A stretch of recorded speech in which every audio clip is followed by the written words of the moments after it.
ایک دفعہ جبرائیل علیہ السلام آئے، بڑے غمناک چہرہ، اداس چہرہ۔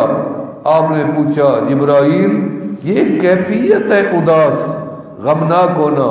فرشتے تو اس سے پاک ہیں، خیریت ہے؟ فرمایا محبوب آج مجھے اللہ نے حکم دیا کہ میں جہنم کو دیکھوں۔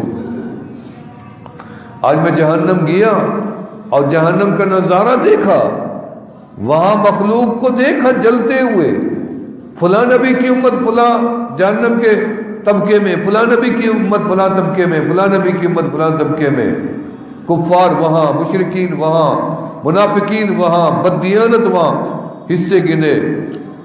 اور جب آخری طبقہ تھا جہنم کا اوپر والا، آپ نے فرمایا جی وہاں خاموش ہو گئے۔ جبرائیل خاموش کیوں ہو گئے؟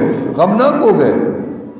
فرمایا کملی والا کیا بتاؤں، جہنم کے اوپر والے حصے میں میں نے آپ کے گناہگار امت کو دیکھا۔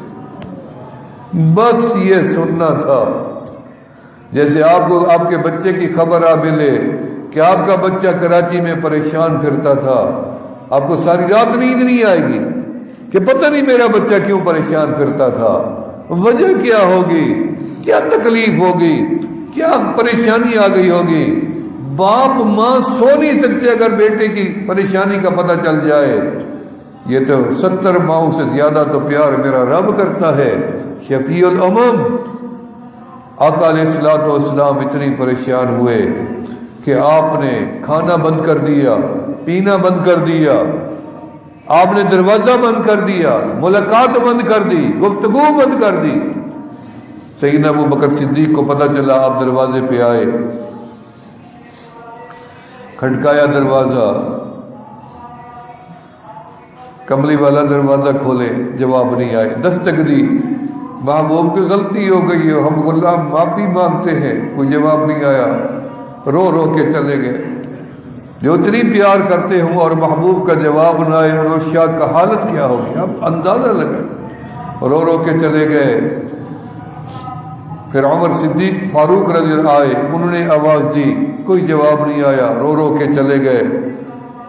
پھر عثمان غنی رضی اللہ آئے، رو رو کے چلے گئے، جواب تینوں مل کے مولا علی شیر خدا رضی اللہ کے دروازے پر گئے کہ آپ کو کئی اعزاز حاصل ہیں، آپ بھائی بھی ہیں، پہلے مسلمان بھی ہیں، آپ داماد پیغمبر بھی ہیں اور خاتون جنت کے شوہر بھی ہیں اور حسنین کریمین کے ابا بھی ہیں، آپ کو بہت نسبتیں حاصل، بس آپ چلیں ایک دفعہ پتہ کر دیں کہ کملی والا کس سے ناراض ہے، ابو بکر سے ناراض ہے، عمر سے ہے، عثمان سے ہے، یا کسی ہماری بیٹیوں سے ناراض ہے، کس سے ناراض ہے؟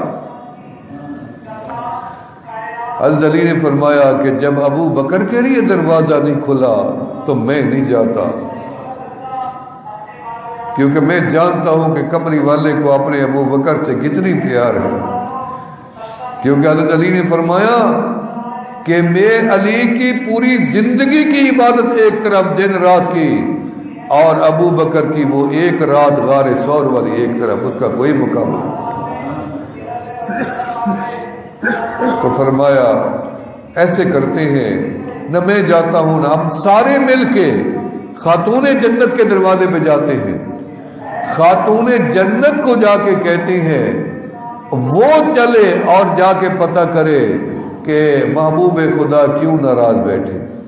سیدہ فاطمہ الزہرا رضی اللہ تعالیٰ عنہ کے دروازے آئی اور آ کے دستک دی، انبار سے آواز، کملی والے کے کان میں آواز پڑی، آپ نے دروازہ کھول دیا، کیونکہ یہ وہ بیٹی ہے جس کے دروازے پہ محبوب روزانہ چل کے جاتے تھے۔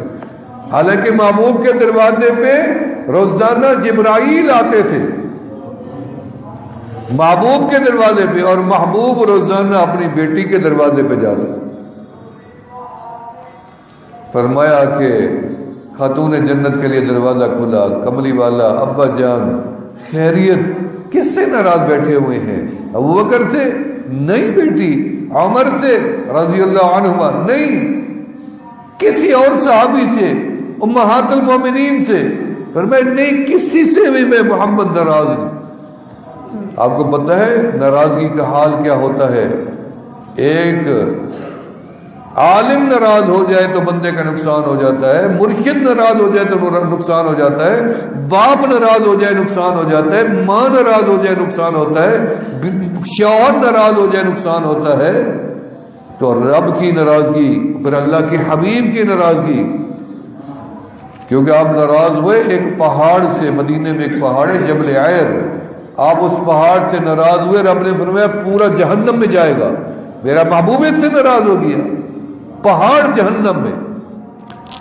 آپ نے فرمایا آئی بیٹی فاطمہ میں کسی سے ناراض نہیں، ناراض ہوتے تو طائف والوں نے کتنی ستایا تھا، ناراض ہوتے تو کہتے اللہ، آپ کبھی کبھی یاد بھی کر بیٹھتے تھے کہ جتنی میرے اوپر ظلم طائف میں ہوا ہے کسی نبی پہ نہیں ہوا، طائف کا دن مجھے کبھی نہیں بھولتا کہ آپ کے اوپر اتنی پتھر، اتنی دھکے، لمبی کہانی ہے، لیکن آپ جب وہاں سے کھڑے ہوئے سنبھلی طبیعت تو آپ نے فرمایا اللہ اس قوم کو ہدایت عطا فرما، یا اللہ میں ان سے ناراض نہیں، تو بھی ان سے ناراض نہ ہونا، جاؤ طائف میں دیکھو آج بھی اللہ اکبر کی اذانیں آتی طائف۔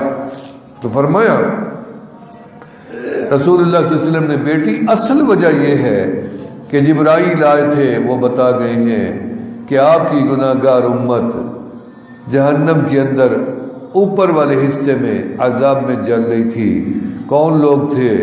بد زبان لوگ تھے، غیبت گو تھے، حق مارنے والے تھے، بددیانتی کرنے والے تھے، جھوٹ بولنے والے تھے، نمازوں میں غفلت کرنے والے تھے، اعمال میں ناقص تھے، اس طرح کے چھوٹے چھوٹے جرائم میں خواتین تھی، سر ڈھانپ کے نہیں رکھتی تھی، بد نظری کرتی تھی، غیبت کرتی تھی، مختلف یعنی خواتین کی بھی اس طرح کے اعمال سے جل رہی تھیں۔ تو آپ نے فرمایا کہ 3 دن ہو گئے میں سجدے میں رہا، روتا رہا، اپنی امت کے لیے روتا رہا، 3 دن رونے کے بعد آج میرے رب نے مجھے تسلی دی، وَلَسَوْفَ يُعْطِيكَ رَبُّكَ فَتَرْضَىٰ، میرا محبوب اب رونا بند کر دے، میں رب برداشت نہیں کر سکتا۔ کوئی ماں باپ اپنے بچوں کا زیادہ رونا برداشت نہیں کرتے، رب کیسے برداشت؟ رب تو ہمارا رونا بھی برداشت نہیں کرتے، ہم رو پڑے رب کو ہمارے اوپر رحم آ جاتا ہے۔ بڑوں نے لکھا ہے کہ جب تک بچہ روتا ہے، بولتا نہیں ہے، صرف روتا ہے، ماں اس کی ہر ضرورت اسی رونے کی وجہ سے سمجھ جاتی ہے کہ میرا بچہ رویا شاید بھوک لگی ہوگی، پھر روتا ہے شاید نیند آئی ہوگی، پھر روتا ہے شاید پیشاب کا تقاضا ہوگا، پھر روتا ہے شاید پیٹ میں درد ہوگا، پھر روتا ہے پتہ نہیں کوئی اور تکلیف ہو، یعنی صرف روتا ہے اور ماں حاضر ہوتی ہے۔ لہذا جب تک یہ روتا ہے ماں ہر تقاضا سمجھ کے پورا کرتی ہے، جب یہ رونا بند کر دیتا ہے، بولنا شروع کر دیتا ہے، ماں اس سے توجہ ہٹا دیتی ہے۔ بعینی ایسے ہی جب تک بندہ اپنے مولا کے آگے روتا رہتا ہے، اللہ بھی اپنے بندے کی ہر بات کو رونے کی وجہ سے سمجھ کے پورا کرتے جاتے ہیں اور اس کو عطا کرتے جاتے ہیں۔